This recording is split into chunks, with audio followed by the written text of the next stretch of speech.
The sky above the planet Zirin was full of fire. Bright flashes of blue and orange danced across space as ships chased one another in a deadly fight.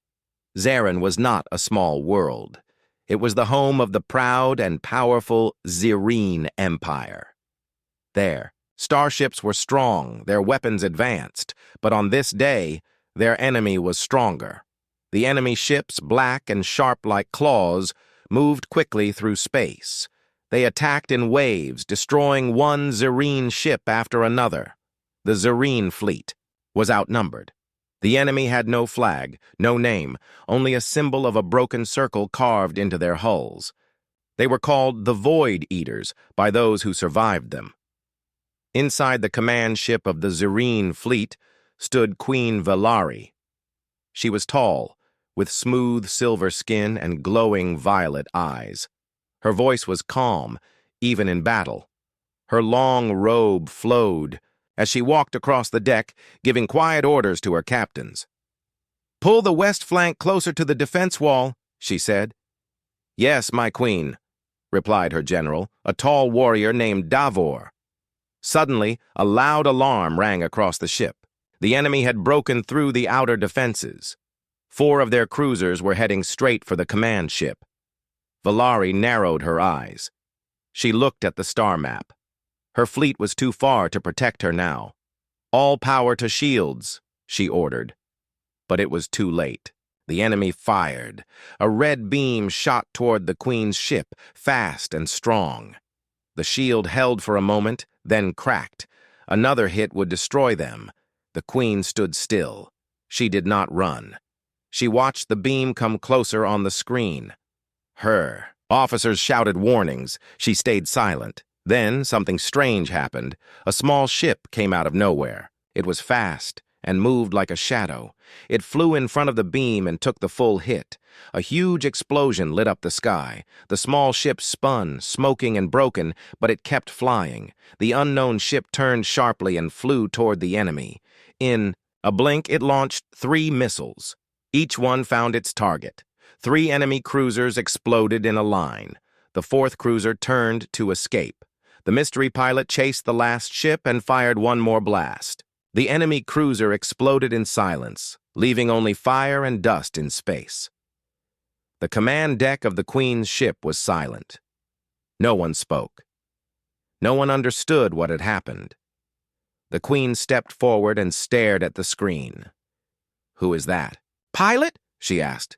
"We do not know, my queen," said her officer, still in shock. "The ship has no Empire tag. It is flying alone. Its design is old, very old." "Open a channel," she said. They tried to call the pilot, but there was no answer. Only a small signal came through. It was a short message made of sound pulses. The pattern was not Zirine.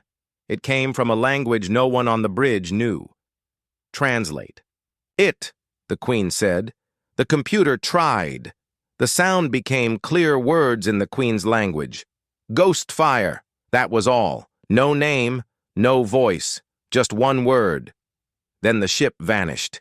It turned its lights off and flew into the shadows between stars. The scanners could not follow it. It disappeared like smoke in the wind. Queen Velari stood in silence.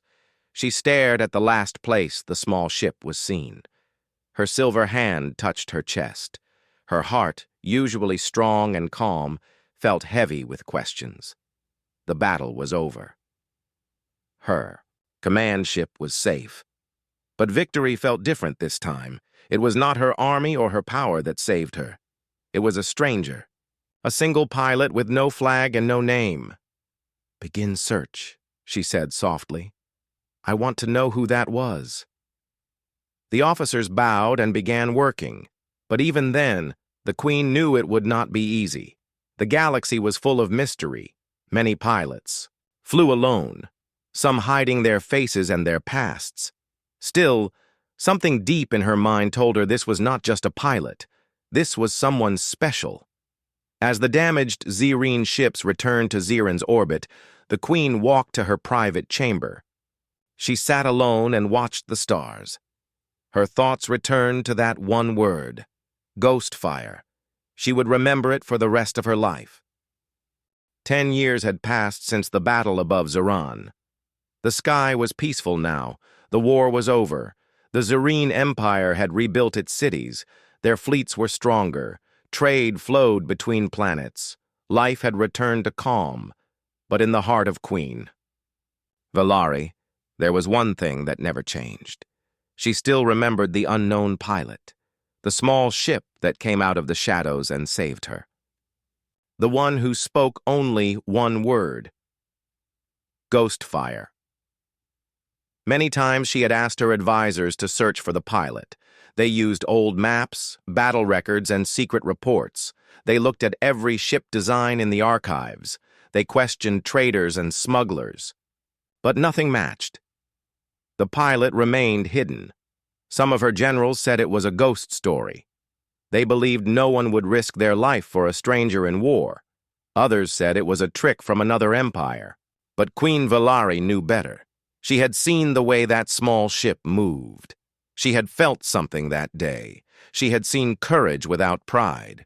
She had seen power without anger. One night, the queen sat alone in the palace garden. Stars filled the sky above her. A gentle wind moved the silver trees. She closed her eyes and thought about the moment her ship was about to be destroyed. She had accepted her end, but someone had not. That someone was still out there. She opened her eyes and stood up. Her long robe flowed behind her as she walked into the palace. She called her chief advisor, a wise old Zerine named Marin. "Prepare my ship," she said. Marin looked surprised. "Where shall we go, my queen?" "We follow the trail of Ghostfire," she said. "I want to find him." "I must." Marin hesitated. "It has been 10 years. The galaxy is wide. There is no clear path." "There is always a path," Valari said. "We just have to look in the right places." By morning, her ship was ready. It was not a warship this time. It was a royal cruiser with long-range scanners, quiet engines, and smooth silver wings. Only a few guards came with her. She wore no crown. Only a dark travel cloak and a small pendant that glowed softly.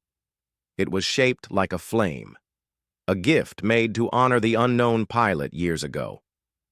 Their journey began from the far moons of Zeran.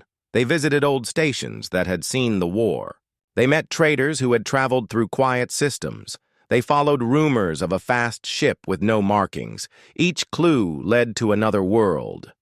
On the 3rd week, they reached a spaceport called Lara Station. It floated near a quiet planet, forgotten by most. The place was worn down, full of old ships and tired faces. The queen walked through the markets in disguise. She listened to the voices of people who came and went. She heard a story from a tall trader with a deep voice. "I once saw a ship with no name," the trader said. "Moved like smoke. Came, in, bought parts, left in silence. That was 2 years ago. The engines were old but strong. I asked the pilot where he learned to fly like that. He said nowhere special." "What did he look like?" the queen asked. The trader laughed. "Never saw his face. He wore a helmet and cloak. But his voice was strange. Not from any empire I know." The queen's heart beat faster. "Where did he go?" "He asked for maps of the rim worlds," the trader said. "That's where he was headed. Said he liked quiet places." The rim worlds were the far edge of known space. Few went there. They were full of dust, silence, and forgotten things. Most empires had no interest in them. But the queen smiled. "That is where we go," she said. Moran looked uneasy. "The rim is dangerous. Pirates live there. Storms tear apart ships. Few return. Then we fly carefully," the queen replied. For the next week, they crossed the edge of the galaxy. The stars looked colder here. The planets were empty and dark. On the 7th day, they found a small world with one moon. The scanners picked up old power lines, shield towers, and small energy spikes. There was life down there. The queen gave the order to land. The cruiser touched the ground near a field of silver grass. A few homes stood nearby, built from metal parts and stone. A windmill turned slowly. Children ran through the fields. Farmers worked on machines. One of the guards pointed. "There is a workshop near the hill," he said. "Power readings are strongest there." The Queen walked toward it. Her steps were steady. Her eyes watched every detail. The workshop was simple, with tools and wires hanging from the walls. A figure stood inside, working on a small engine. He wore a dark shirt, gloves, and a belt with tools. His hair was short and gray at the edges. He looked calm, focused. His hands moved with care. The Queen stepped closer. "Are you the one who lives here?" she asked. The man turned. His eyes met hers. There was no fear, no surprise. Just quiet understanding.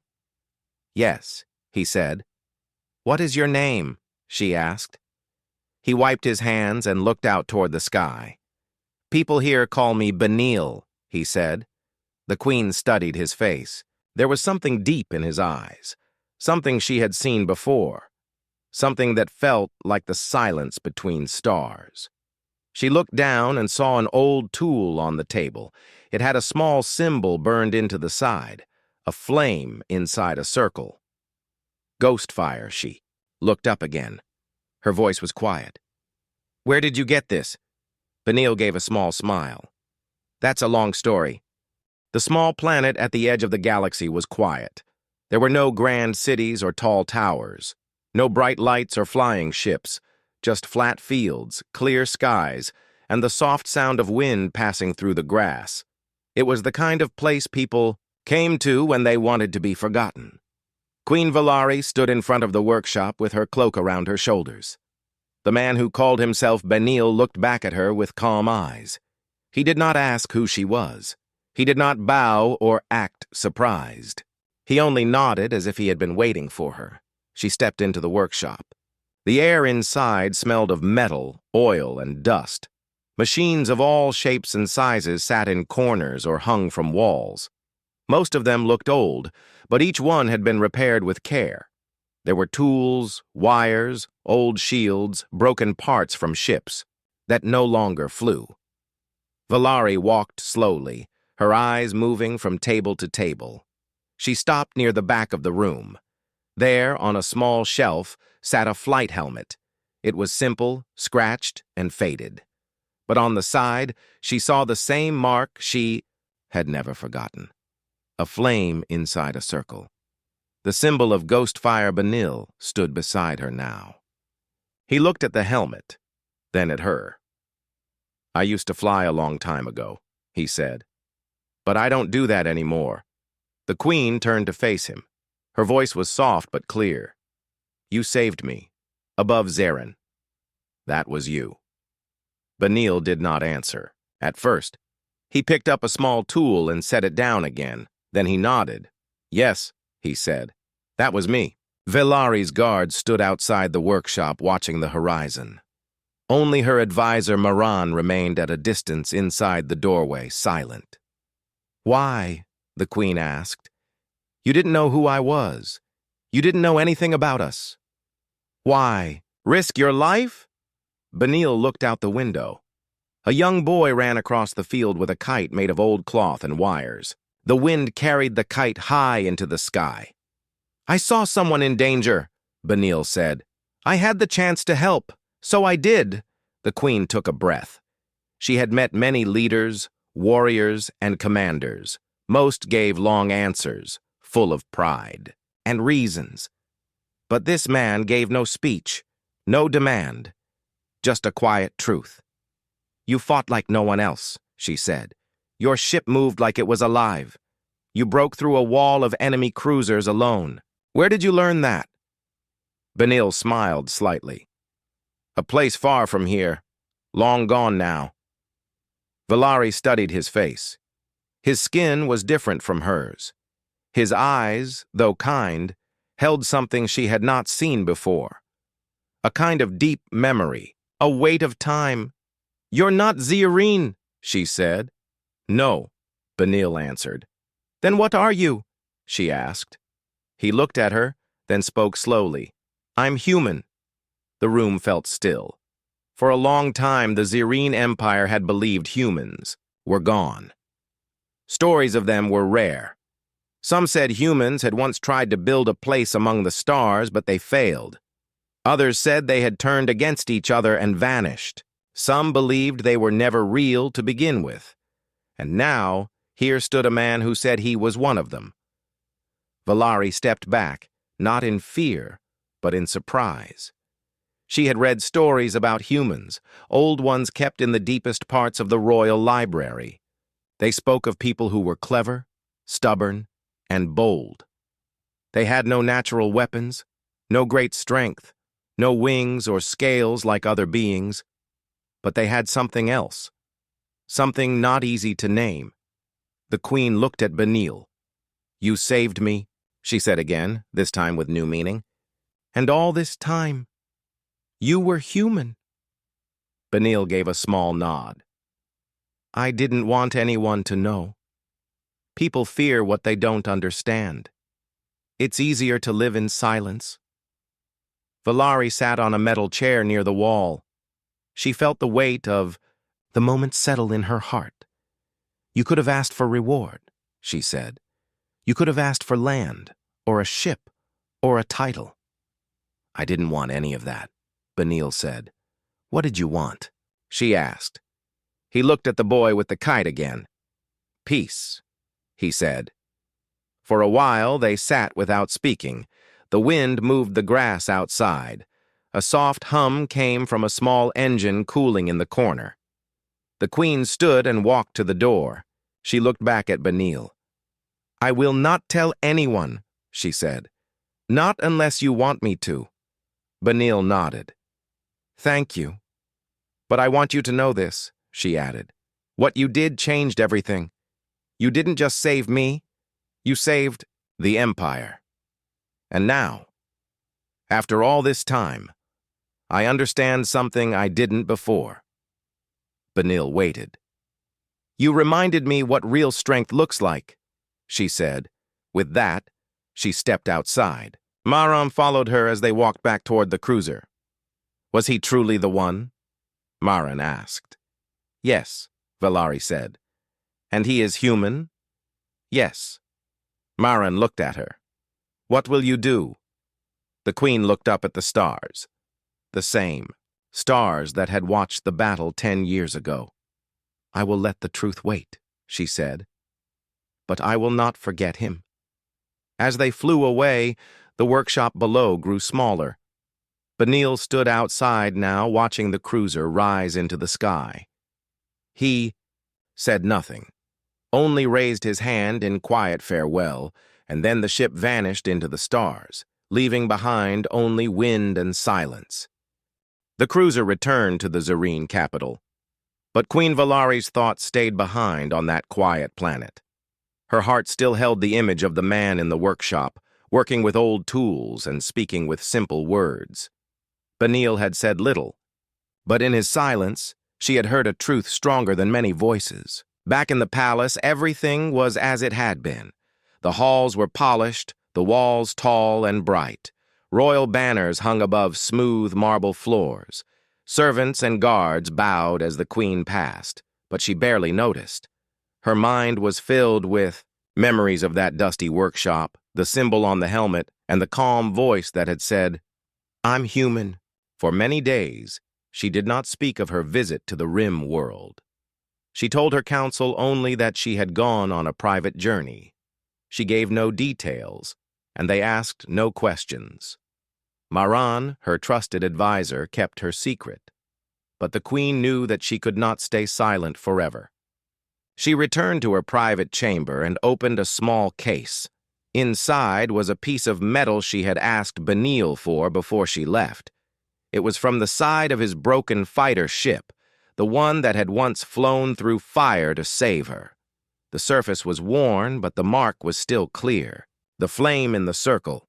She placed the piece on her desk and sat for a long time. Then she called for a meeting with her most trusted engineers. Bring me the oldest records of starship designs, she said. Look for anything connected to the symbol of the flame. The engineers worked for days. They searched through deep archives, even the ones hidden from the public. At last, one of them came back with something. We found this in the files of the old Stellar Union, he said, a group that existed long before the rise of the current empires. The Queen leaned forward. They had a special unit called Ghostfire, small ships, fast and silent. Pilots trained to act without orders when needed. Most of them disappeared after the Union fell. No one knows where they went. Valari listened carefully. She looked at the file. The ships in the images were almost the same as the one that had saved her. She thanked the engineer and dismissed him. Alone again, she looked out of her window at the stars. So it was true.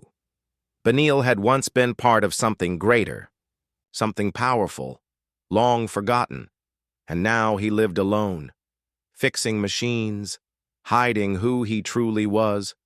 The Queen could not stop thinking about him, his quiet strength, his calm eyes, his way of helping without asking anything in return. She remembered the way he worked with his hands, not for glory, but for others. He fixed water pumps so children could drink. He repaired old shields so homes would stay warm during storms. Benil was more than a soldier. He was a builder, a protector, a tinkerer who made life better wherever he went.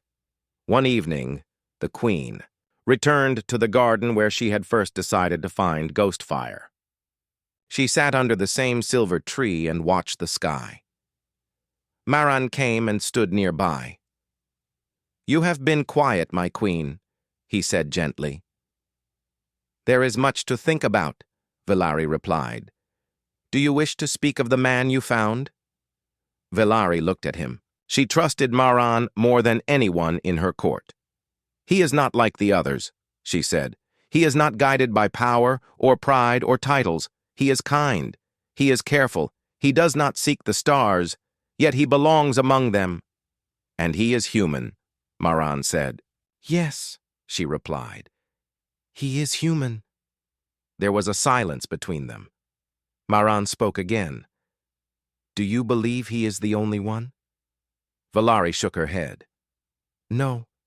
If one survived, others may have too. Hidden. Waiting. Watching." Maran looked thoughtful. "Then what will you do?" Valari stood slowly and looked toward the stars. "I will not force him to return," she said, "but I will not let his story be lost again. The time will come when our people must know the truth." A few days later, Valari sent a message back to the planet where Benil lived. It was sent quietly through private channels. The message was short. "Your help is not forgotten. If you ever wish to visit, the palace doors are open to you. No title, no duty, only peace." Weeks passed, and there was no answer. Valari waited, but she did not push. She knew Benil would come if he chose to. He was not someone who followed orders. He followed his own path. Then one morning, before the sun had fully risen, a small package arrived at the palace. It had no name, no return code, only the mark of the flame. Inside was a device. When activated, it played a single message. Benil's voice, quiet and calm. "Thank you for the offer. I like it where I am, but I'm glad you remembered." Valari smiled. She placed the device beside the old metal piece from his ship. She looked at both for a long time. Then she whispered to herself, "He may never stand in my court, but he already lives in our future." From that day on, she began writing her own private journal, a record of the human who had saved a queen, not just from death, but from forgetting what true courage looked like. And far away, on a dusty planet with green fields and quiet winds, Benil kept fixing broken things. One wire, one engine, one machine at a time. And though he stayed far from the stars had not forgotten him. The sun rose slowly over the small planet at the edge of the galaxy. The morning light spread across the silver fields and touched the roof of the workshop near the hill. Inside, Benil stood near his workbench, fixing a broken water valve. Steam rose from a small container as he cleaned a part with steady hands. His movements were slow but sure. He had done this kind of work many times. Outside, birds flew low over the grass. Children played near the edge of the fields. Life on this planet was simple, and that was why Benil had chosen it. Here, people needed help, not war. Here, the past stayed quiet, but the past did not always stay where it belonged. Later that day, Benil heard a knock on his door. It was soft, but clear. He wiped his hands with a cloth and opened the door. Standing outside was a tall woman in a long coat. She was not dressed like a local. Her boots were clean, her belt carried a scanner, and her eyes watched carefully. Benil did not speak first. He waited. "I'm not from the palace," the woman said, "but I work for people who listen to stories. Old ones, hidden ones." Benil raised an eyebrow but said nothing. "We know what you did," she continued. "We know you flew that ship. We know you saved Queen Valari." Benil looked past her for a moment. The children were laughing in the distance. He stepped aside and motioned toward a bench inside. "You can sit," he said. She walked in, looked around the small room, and sat down. "I'm not here to cause trouble," she said. "I only want to understand." Benil poured water into 2 cups and gave one to her. He sat across from her and leaned back in his chair. "I'm just a mechanic now," he said. "Yes," she replied. "But once you were more." Benil looked down at the cup in his hands. The steam rose and disappeared into the air. "I was part of something called Ghost Fire," he said. "A unit made of human pilots. We were fast, small, and trained to protect, not conquer. When the Union fell, most of us disappeared. Some died. Some went into hiding. I came here." The woman listened carefully. "Why did you risk your life for a stranger?" she asked. Benil looked at her with calm eyes. "It didn't matter who she was," he said. "A ship was falling. People were going to die. I was there. I could stop it. That was enough." She nodded. "Do you know that your act changed the course of an empire?" "I never thought about it that way," Benil replied. The woman placed a small device on the table. It showed a star map with flashing points. "These are signals from across the rim. Stories of fast ships, silent pilots, and symbols like yours. You may not be the last." Benil stared at the map. A part of him felt something stir. Hope, maybe, or worry. "I left that life behind," he said. "But the galaxy hasn't left you," the woman replied. Benil stood and walked to the window. The wind was picking up, dust rolled across the field. "You're trying to pull me back," he said. "No," she answered. "We just want you to be seen for who you are." He turned back toward her. His voice was quiet but firm. "If they know who I am, they will treat me like a weapon or a legend. I am neither. I'm just a man who fixes broken things." She stood as well. Her voice softened. "I understand. And I'll leave now, if that's what you want." Benil gave a small nod. As she turned to go, she paused near the door. "The Queen kept your secret," she said. "But she still talks about you. You gave her more than safety. You gave her a reason to believe in something better." With that, she walked out, disappearing into the wind and dust. Benil stood alone for a while. He looked around his workshop. The tools, the engines, the small parts all told a different story now, not just of machines, but of quiet service. That night, Benil sat by the small light near his desk. He pulled out an old journal. It was filled with sketches of ships, notes about engine repairs, and thoughts he had never shared. He turned to a blank page and began to write. I was once a pilot. I flew in a time when humans still believed they had a place in the stars. We were few, but we were trained not to win wars, but to stop them. When the stars turned dark, I chose to disappear. Not out of fear, but to keep something good alive. He stopped for a moment, then continued. I saved a stranger. Not because she was a queen, but because she was someone who needed saving. That moment became a story, and that story found its way back to me.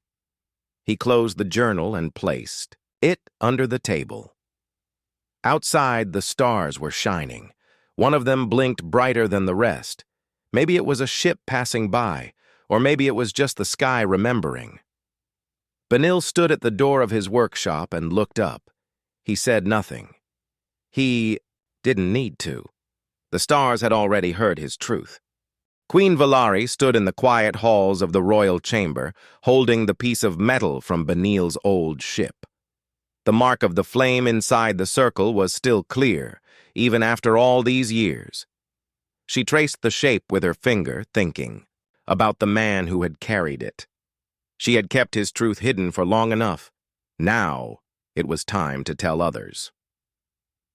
The queen called for a special meeting.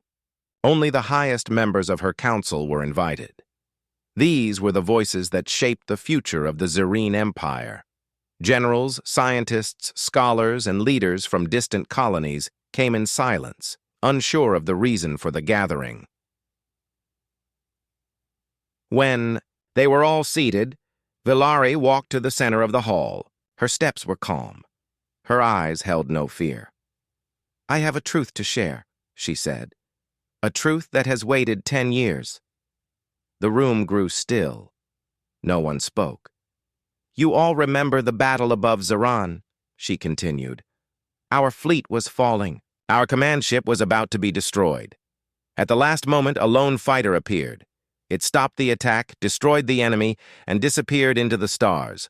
We tried to find the pilot, but failed. Many in the room nodded. Some had heard the story before. A few believed it was a myth. Valari raised the metal piece in her hand. I found him. Gasps filled the room. One of the generals stood up. You found Ghostfire? Yes, she said. He lives on a quiet planet far from the core systems. He has no army, no rank, no title. He works as a mechanic and helps his neighbors. Who is he? Asked the science chief. Where is he from? The queen paused for a moment, then spoke clearly. He is human. The words hung in the air like a sudden wind. A few council members looked confused. Others looked shocked. Impossible, said an older scholar. Humans disappeared long ago. No, Valari said. He survived, and he saved my life. One of the generals frowned.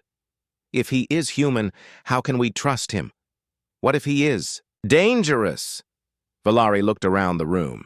He had every chance to ask for power, wealth, or control. He asked for none of it. He asked only for peace. But why would a human do that? Asked another. Their history shows they were unpredictable. The queen took a step forward. Then perhaps it is time to change what we believe about them. Perhaps we were wrong. The room was silent again. Valari lifted the metal piece higher. This mark is not just his. It belongs to a group called Ghostfire. They were protectors, not conquerors.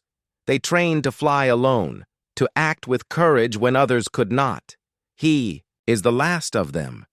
Or maybe one of the last. The head of science leaned forward. If others like him exist, we must find them, learn from them. A general shook his head. If they exist, they might become a threat. If their skills are hidden, they could strike without warning. Valari raised her hand. No one who acts in silence, saves others, and walks away without reward is a threat. That is a sign of strength, not danger. The older scholar spoke again. Then what do you wish us to do, my queen? The queen walked to the edge of the platform and looked out at them. I want us to listen. I want us to remember. I want us to honor the one who saved us. Not with medals or statues, but with truth. We must open our minds. Not all power comes with noise. Not all heroes wear crowns. The room remained quiet. Then a young council member stood. "I believe you," she said. "I believe his story, and I believe this is a chance for our people to grow." Slowly, others nodded. The head of science spoke again. "We should not chase him or pull him from his home, but we can learn from his choice. We can begin to see the value in quiet strength." The queen smiled. A weight lifted from her shoulders. After the meeting, Valari returned to her private chamber. She placed the metal piece beside the message Benil had sent weeks ago. She looked at both and whispered to herself, "They will not forget you now." Later that night, news of the meeting began to spread across the capital. People talked in soft voices about the mysterious pilot who had once saved the queen. Some doubted the story. Others believed it deeply. In schools, teachers spoke of courage in new ways. In training centers, young pilots studied old flight paths and asked questions about silent ships and unseen heroes. And on a small planet far away, Benil continued to fix engines and build water lines. He did not know that the story was spreading. He did not know that the empire he once saved was now remembering him. He only knew that his work was not finished. One evening, as the sun dropped behind the hills, a local child ran up to him with a smile. "Benil," the child said, "is it true you once flew a ship faster than light?" Benil looked at the child and smiled back. "Who told you that?" "People in town," the child said. "They say you came from the stars." Benil looked at the sky. A few stars had started to appear. "I came from a long way," he said. "But now I'm here, and that's what matters."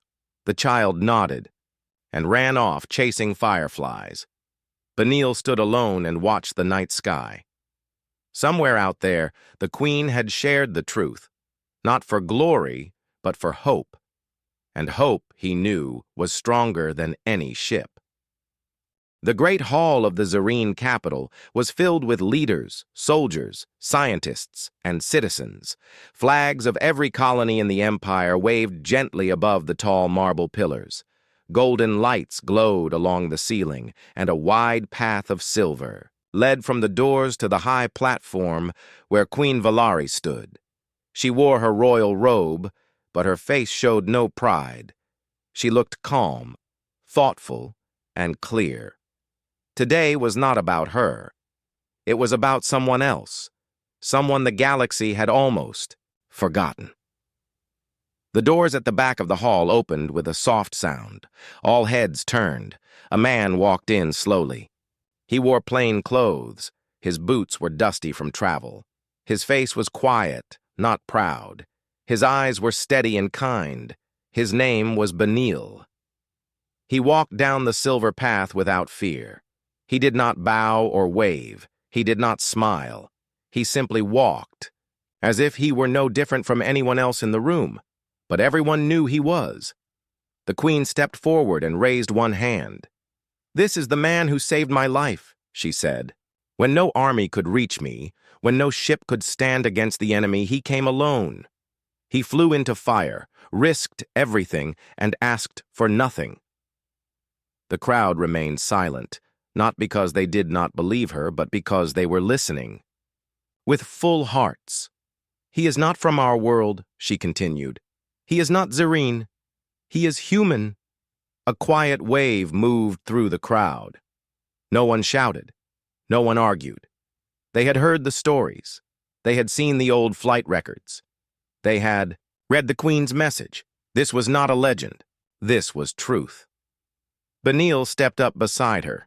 He did not look nervous. He did not look proud either. He looked like someone who had seen enough to stay humble forever. The Queen turned to him. "Will you speak?" she asked. Benil looked at her, then at the crowd. "I'm not used to this," he said. "Big rooms, fancy words. I'm just a man who saw someone in danger and did what I could." He paused. "I flew in because it was right. Not for a medal, not for a story, just because no one else was there." People listened without moving. "I'm human," he said. I came from a race that made mistakes, but we also tried to learn from them. We fought, we built, we fell, and we stood up again. He looked out over the people. Maybe that's what matters, not who we were, but what we do when no one is watching. The silence in the hall was warm, deep, real. The queen stepped beside him once more. "Let this moment be remembered," she said. "Let it be known that a human saved a queen, that kindness crossed stars, that courage wore no crown." A soft light fell on them both. The royal archivist stepped forward.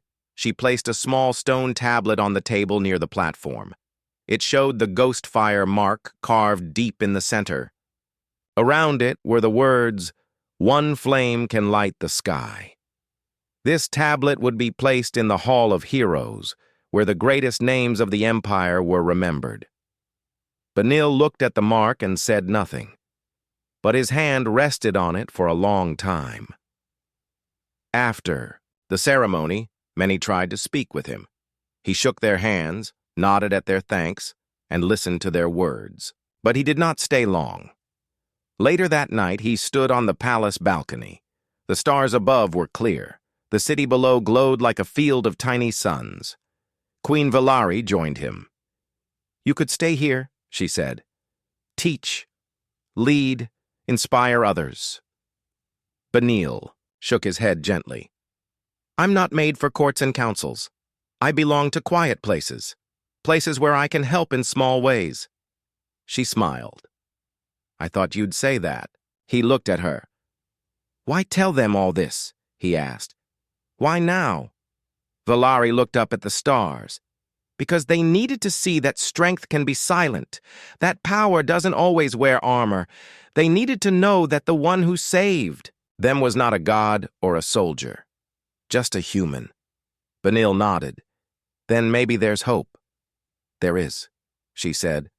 "Because you lit that hope the day you flew into fire." Benil turned to her. "I didn't fly in to save an empire. No," she said. "You flew in to save a life, and that made all the difference." In the days that followed, stories of Benil spread across the empire. Not tales of battle, but tales of choice. Stories of a man who helped others without needing thanks. A man who asked nothing and gave everything. Young pilots began to wear small symbols of the ghost fire mark on their jackets. Children in schools drew stars and flames in their notebooks. In markets and homes, people spoke with more kindness, more courage, more care. Not because they were told to, but because they wanted to. On the small farming world where Benil once lived, the fields continued to grow. The rivers ran clear. The machines worked well. Benil returned there quietly. He fixed an old pump, repaired a broken wall, and helped. A neighbor lift heavy tools. No one treated him like a hero, and that's how he liked it. But in the night, when the sky was dark and full of stars, he sometimes looked up and smiled. Somewhere out there, the people he saved were walking a better path. Not because of his name, but because of his choice, and that, he believed, was enough. The flame he carried had passed on, quietly, strongly, forever.